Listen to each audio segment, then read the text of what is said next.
Hi everyone. Hi Michelle. It's good to have you. I'm excited.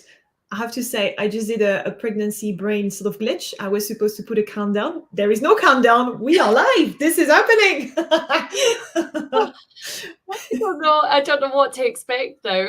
It's like one of those Well, situations. this is just us having this conversation. Thank you so much, Michelle, for joining. So obviously we'll give a few more seconds for people to just come on in, say hi. Obviously, the title of today is all about mental health. It's about motherhood. It's about balancing everything out. And Michelle actually came onto the podcast, and I wanted to invite her because, as some of you probably might know already, when it comes to October, it's all about a World Mental Health Day, which is happening next week on the 10th. So it was important for me to tackle this topic and have someone like Michelle, because I'm sure we're going to have, and we'll unpack how it looks like for you. But I know when it comes to how you set up your life, if I can put it this way, you've put some things into place to actually navigate such things. So I'm excited to dive into this. And without further ado, Michelle, would that be okay to introduce yourself? Yeah, absolutely. So I'm Michelle McPherson. I'm the talent acquisition manager at Bernice Paul, which is a commercial law firm based in Scotland, but with international reach. So lovely to be here today to chat. Amazing. Yes. And full disclosure, everyone, we didn't have a word when it comes to matching outfit. We just went with white today. There we go. Great Just minds cozy think alike. jumper. So let's start with starters. First of all, what's your relationship with mental health, if I can put it this way, if we just open the topic on its own? Absolutely. I think I've always sort of not struggled with it to a certain degree, but been aware of it throughout my whole life. Mental health for me was big when I was younger. And then I went through a phase where it was okay. And then again in my 20s, sort of reached a little part of I could feel it bubbling again. Then I had my kids and it settled. And then now that my kids are at an age, you almost feel that your kids get, people say, oh, when they get to school, just when they reach school. But actually, there's a whole different avenue that comes with that. And I think for me, it's navigating through that channel and journey right now. So it peaks and troughs, but I've learned along the way and along the years on how I manage it myself. So yeah, it's been a Thank journey.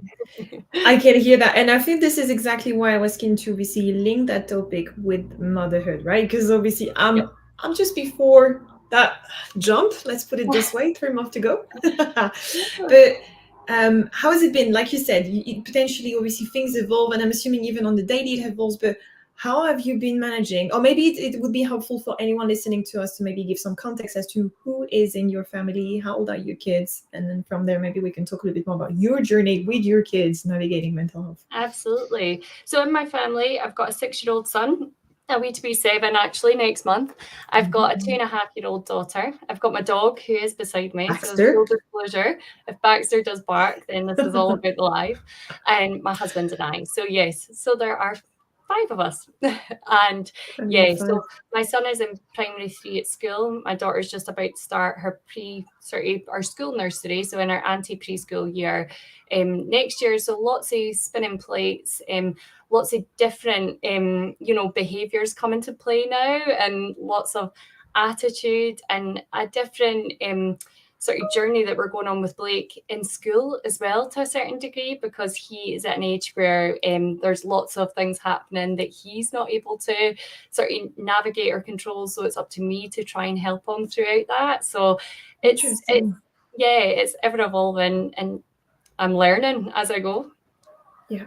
And I feel like today's topic has almost, it's like a triangle, if we can put it this way. It's about you and your mental health. It's also about your career, and it's about, motherhood and obviously being a parent. So how do you see those three coordinating with each other, living together?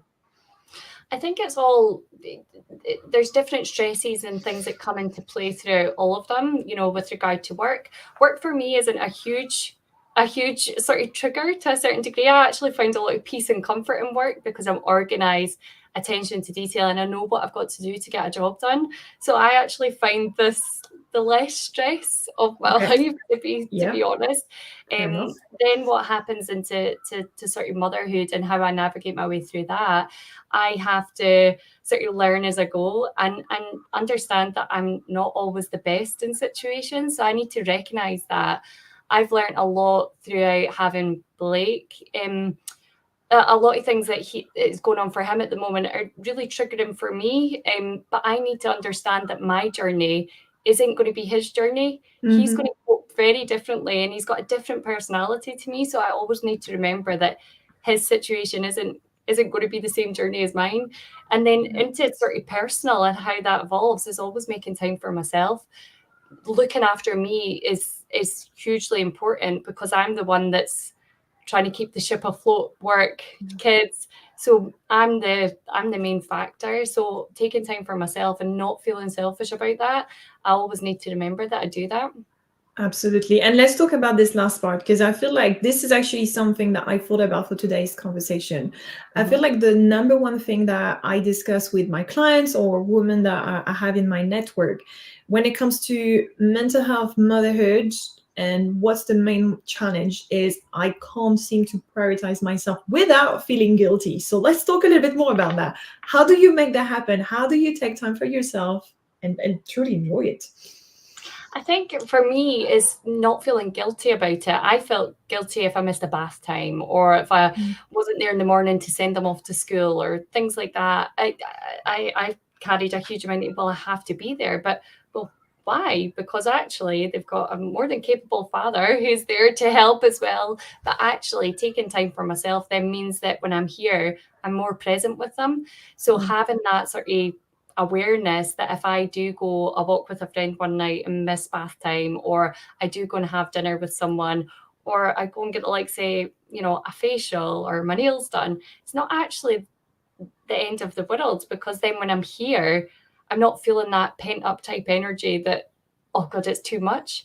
So I know, and I think it's recognizing that. It's taken me a long time to do it. I mean, Blake's away to be 7, and I'm not going to say that it happened overnight. It took a long time to realize that and actually spending time by myself as well, that's not a bad thing. Like, not to Mhm. feel guilty. I don't need to be with friends. I don't need to be with family.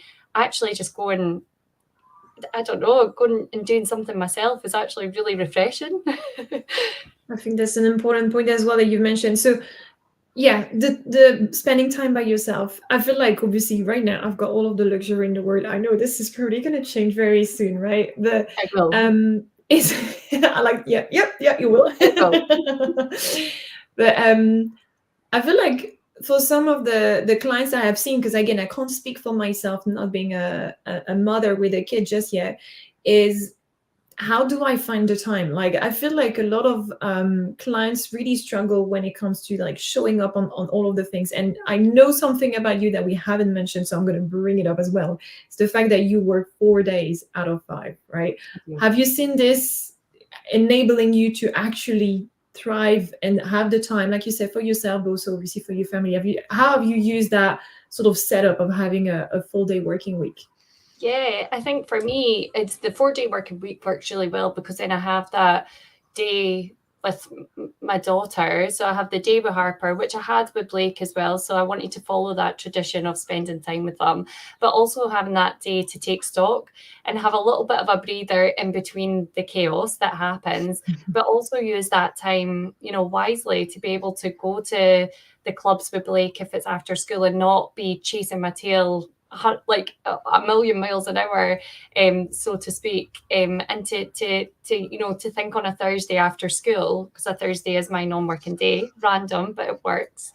That I can sit down and do homework with them, fully invest in the time and be organized. So I Mhm. tend to block my diary out and have certain days so we know exactly what's happening. So on a Wednesday is swimming night, so we know we're not going to get to homework. I know that it's going to be a little bit rushed. So I take that extra time in my diary and I block it out just to give myself the time at either side of things.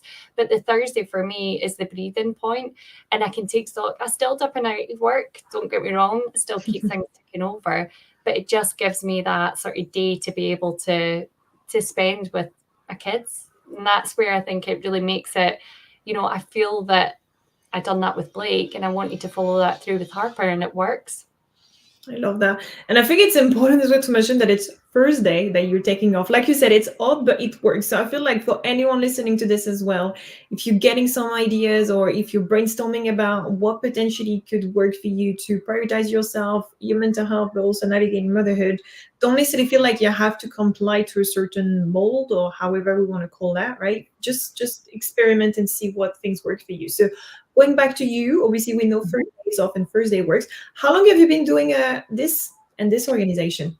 Yeah, so I've been doing it for 6 years, just So over you were 6 ahead of the curve. You were like, flexible working before the whole COVID actually forced us to think about. Absolutely. I was really lucky. The team in Burness Paul, especially the HR team, I had sort of followed a trend that a couple of my colleagues beforehand had put in their requests, and they worked sort of Mondays and Fridays were their non-working days. But I knew that wouldn't work for me. The nature of my job, even though, you know, recruitment can happen on any day, a Friday is D-Day, and then Monday tends to be the follow-up with of offers being accepted and things. So for me, having that extended weekend just wasn't going to work. But the Thursday worked out with childcare around grandparents helping, nursery places around about that for the wraparound care. And it really does. I mean, I like a Thursday because I have a Friday then that's quite manic and chaotic. But I can catch up when I finish up on a Wednesday night. I dip in and out on a Thursday, but I know I've got the Friday just before the weekend. Yeah. And I guess, like you said, it's a hectic Friday, but at least once you've gone through the day, you feel comfortable, confident, and you can also enjoy your weekend knowing that everything has been taken care of. Yeah. And I like operating through, that's how I work. I get quite a buzz when there's lots of things happening. So, that's, even though people think that that's chaos, it's what I enjoy. Yeah, I like that. And I think it's something I wanted to unpack a little bit more with you because you've mentioned a couple of things. And I feel like we sometimes tend to be dismissive. I don't know if it's the right word about, how much potentially we have been good at putting certain things in place that work. So let's talk a little bit more about time management and boundaries because you've just mentioned it yourself. I think you are pretty much excelling at this, but you've briefly mentioned that. So I need to unpack that to know what's your organization when it comes to these things because I'm always talking about time blocking. I'm a big fan of it, but it's nice to hear from someone else. How is that working for you? I have to admit, I am very organised, and I like to have a diary that's in place of, certain things that are in my diary. So if Yeah. that's focus time, then blocking out that focus time so there's no other appointments that can go in my diary. So I know if I've got a project that I'm working on or something I really need to get my head down and focus on, I can block out my diary. And my teams will show that status as well, that I'm not available. So to be organised in my day-to-day attention to detail, I like to do that throughout the day if I'm able to, obviously Yeah. accommodating other appointments. In the evening as well, if I have things that I've got, I try and plan in advance. So if I know that I'm going to be catching up with someone or I need to have this appointment on X date, I travel a bit with work, so I go to Edinburgh or Glasgow. So if I have that in my diary in advance, I know that I've got boundaries there where I can't travel that day, or I've got commitments that I do need to finish at 5:30 to go away and do that. And it's like, people laugh because my whole life is in my diary. So on a Monday, on a Wednesday night, I do have swimming blocked out because then someone knows that I've got to get to swimming, get back from swimming. So, a call at 5:30 on a Wednesday isn't going to work for me, but then the expectation is there and the boundaries set. So I know that that works in that sense. I love that. And again, I think everyone works differently, but I feel like when it comes to managing workload, managing, home family life, and like you said, making sure that in the process you don't lose yourself and you carve time for yourself. Oh, question: do you actually schedule time in your diary for manicure, pedicure, or spa treatment or whatever? Yeah, you do. Of I course you do. do. But that is Yes. after working hours, I have to say. So, but then I know as well that if I book that in advance, I know that I can't travel, or I can't commit to other things. So I'm just an organized person inside work and outside work. So yeah. That's fair enough. I mean, I had a friend of mine, and I don't know if she's listening to this, she might. I actually got her to change her address to go to a Gmail address so I can send her a Google Calendar invite, because we were coordinating again, like outside of working hours. She made fun of me, but she saw how organized my Google Calendar. She was like, okay, I need to learn a little bit more from the process. Not to say anyone listening to this, you have to get your whole life into a calendar, right? But I feel like those are practical tips, because essentially what I'm taking away from what you shared from your own organization, and thank you for sharing, is that there is so much power, I feel, when it's just out of your head. You know what I mean? Like, either it's in the calendar, either it's someone who knows about it, either it's on a piece of paper. But I feel like when it comes to, again, like managing the joy of life, and especially motherhood, when you just never know what, the next day might happen, your kid might be sick or whatever, it's just so much easier when things are actually, there is some form of a process that works. Let's put it this way. Absolutely. And I think if it's in your calendar, for me, I panic. If I've got a million and one things running around in my head, if it's in the calendar, I know it's there and I know, right, okay, that's what's happening on this day. And every morning I look at my calendar. I've looked at it the night before so I can prep for the next day. But in the morning I can look and I know how my time will be managed. So it's like tonight I've got parents' evening. Now, parents' evening when I was younger was in the evening. It starts at 3 o'clock. It finishes at half Parents' five. evening. Yeah, so parents' evenings at 4 o'clock. Now I block that Wow. out in my diary because I know that I need to walk to school, walk back. So for me, I know that I started that bit earlier this morning because I know I need to turn things through because there's deadlines and things to meet. But I'm not going to panic when I get to 3:30 because I've made the time to accommodate for that because it's in the diary. So for me, I'm a very, looking visual person that I don't get overwhelmed if it's all there. So yeah, it's how I operate. And I think it's an important one. It's a nice follow-up from what we've talked about. Calendar and time management is also, like you said, potentially making sure that on a daily basis you are in a position to know, what's coming your way, what things that needs to happen, but also potentially the things that you thought might need to happen and they just don't, right? Exactly. So I think it's having a little bit of flexibility from that sense. I'm curious to know, because at the beginning you've also mentioned, obviously, through those years with your kids, obviously things have evolved, and mental health has evolved in terms of headspace and all of these things. So where are you at based on how old your kids are? Like, how do you feel things are working for you in terms of the balance? I think really well, with work and home life, the balance is great. I always want to progress in my career, and that's the way that I'm driven. I need to be doing a great job to be away from my kids. And, for me to give myself credit at work and praise for doing that, I think is hugely important. I couldn't go into a job where I was just churning out 9 to 5 and doing the same thing because I need to feel challenged. And especially like with my kids as well, I want to be able to feel fulfilled at work, to be able to then, spend time with them, quality time, and have that sort of, there are days when I'm running high on adrenaline because something's happened at work and then I'm picking them up and it's chaos. But actually then when I reflect in the evening, I think, I give myself credit, and I think, the balance for me is working well. There's always, hurdles and challenges that'll, catch me off guard. And I am quite an anxious person. I do live on my nerves. And, I've come to realize with Blake at the age that he is at, that it only gets harder actually. It doesn't get easier. Sorry to say, Anais, but Oh it no. does. It does. And I think the baby stage is so easy because it's probably textbook and routine. When you get to this stage where they're 7, there's challenges that I didn't actually think I would be faced with at this age. Interesting. And understanding that, I can't put my anxiety onto Blake because Blake is his own person, even though he's only 6, going to be 7. So I've had to really learn and develop and my personality, me as a mother, to be able to adapt to that challenge. I think this is what's fascinating as well when it comes to considering parenthood overall, is that obviously it's not about you anymore. It's about this mini human that is within your family. But I think at some point it also is about you, in the sense that the journey that they're taking also makes you go on your own journey in a way, as in together, but also like you were saying, like you are potentially seeing challenge that you haven't seen before, and potentially future to come that you haven't seen either. Thank you for the heads up telling me it's not going to get easier. It's good to know. But how do you navigate that, right? Because I feel like this is what sometimes is the challenge that some of my clients also have, is that they want to make sure that they give that bandwidth to overcome those challenges or those changes that are happening on their family life. But sometimes there's just so much going on also with work that it's just hard to get their head, everywhere it needs to be, if that makes sense. Yeah, I think for me, I'm really lucky with Burness Paul.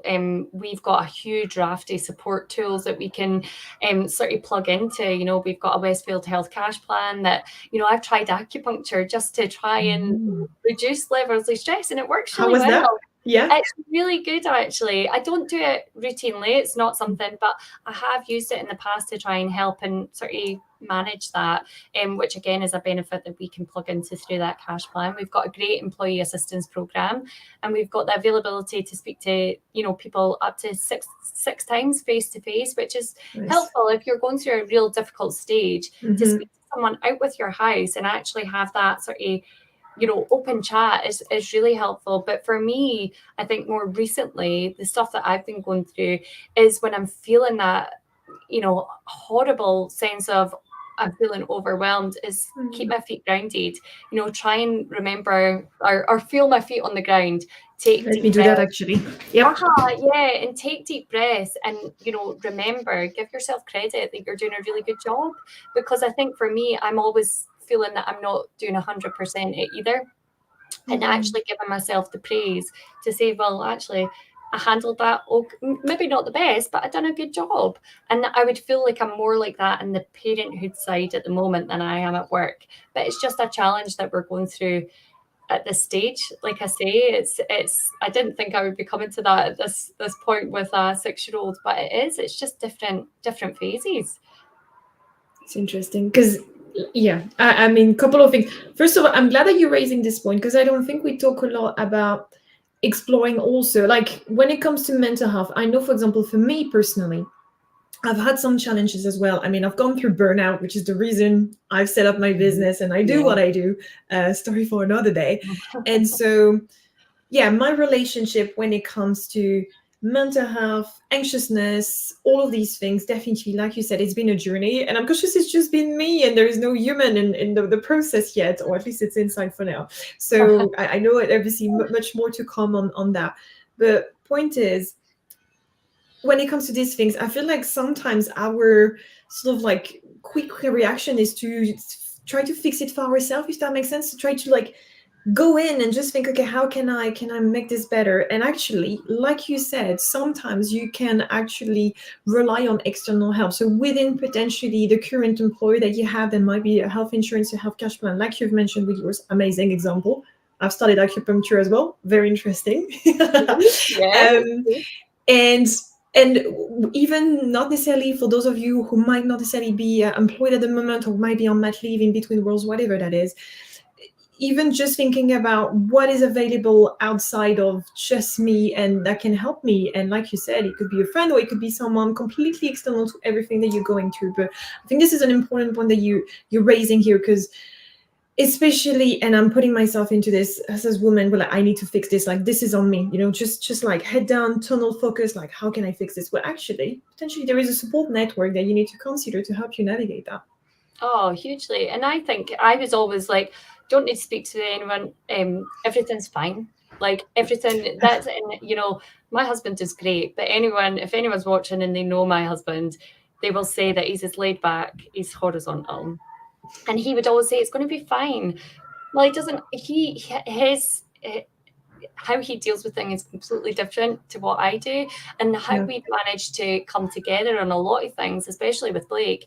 Mark and Blake are very similar. So I need to take a step back, which I'm not used to doing. So the two of them can have a side chat, because I think Blake's now cottoning on to me. So the two of them can then go away and deal with things. And that's me trying to let go.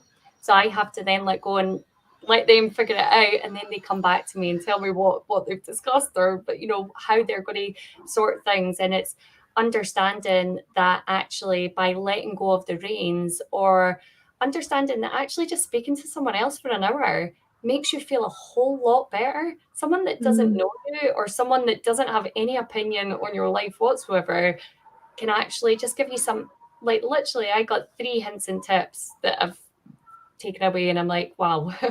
And it was so easy to be able to do, but actually, I knew that it wasn't long term what I'm dealing with. It wasn't something that, I needed to go and seek any sort of medical advice or anything. Mm. It's just actually a situation that I was dealing with that I just needed to speak to someone to get some advice on how I can handle things. And I have to say that, dealing with kids and my own mental health is, I now know, if I look at myself 6 weeks ago or 8 weeks ago, how I was coping with things to how I am now, I know I wasn't then the best parent, because Mm. Blake was coming home with a lot of things and saying things, but I was all over it because that's the type of person that Yeah. I am. So Yeah. then he was sort of going back on himself and not saying anything. Mm. So I need to then respect the boundaries in that sense. But I actually just needed someone to properly say that to me, who didn't know me. That is really interesting. And thank you so much for sharing, your own journey, how you're navigating this, because I think this is an important point. I'm taking a lot from this conversation, and I'm conscious of time. But if I share what my takeaways are so far, first of all, is the power of letting go. Sometimes, like just the last part that you've mentioned, Yeah. sometimes your way is not necessarily the way that could help, for example, your kid, and it's important to let go. But the second thing that I'm taking away is also the importance of being kind to yourself, like you said, making sure you've got time for yourself to look after yourself. Because essentially, if you don't look after yourself, well, nobody is going to, or at least nobody is going to be able to do it as much as you can do. So the rest is just going to be a vicious circle of not coming together. So I think this is an important point. Love your organization when it comes to time, when it comes to time blocking. So anyone wants to take anything away, potentially that's one. And the other one is obviously around seeking external help and making sure that you've got the support in need. Not to mention, think about your own organization, like we've mentioned, your first day off.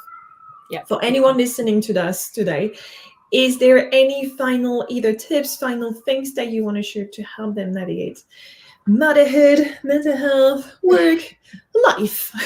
I know it's a big question. It is. I could speak all day about it, to be honest. But I think for me, I've made small changes that have helped in the long run. So I balance work because that's what works for me. Like I say, if I'm going to parents' evening, I log on a bit earlier and I do that. But actually, there's a point where, I don't look at my work emails past like 8 o'clock at night. So I switch off. Yes. When I come to bed, I can't leave my phone down the stairs because I'm always terrified that there's going to be something happen. So I need the phone next to me. But I purposely don't go on my phone after a certain time. I've actually Yes. started to read at night time because I feel like that brings me down a peg or two to a certain degree. So that's been small changes that I've made that's really helped my anxiety, being able to cope and switch off and have that respect in my rest periods to then wake up the next day and feel refreshed and ready to tackle it again. So it's just small changes and that have helped in the long run. I love that. The little things. Obviously, everything is packed next to me here, so I don't have my library anymore, but it reminds me of this book by James Clear, Atomic Habits. Sometimes just the tiny changes over time can have the greatest results. So, yeah, again, anyone listening to this feeling potentially overwhelmed with whatever they're going through right now, think about, is there one tiny thing that you can start with? Like you were saying, I love your examples, when it comes to potentially the whole routine of ramping down at night is a great one, for example, to make sure that this sort of like puts you in a nice night of sleep. So the next day you'll be rested and you can crack on with your new day. Or if for some people it's actually the morning that is a challenge, then think about maybe one tiny thing that you can put in place that is going to be potentially starting to help you move on to the next stage that you need to go to. So thank you so much, Michelle. Thank you for having me. It's been great to be back. It's been a pleasure to have you. Thank you so much. Thank you.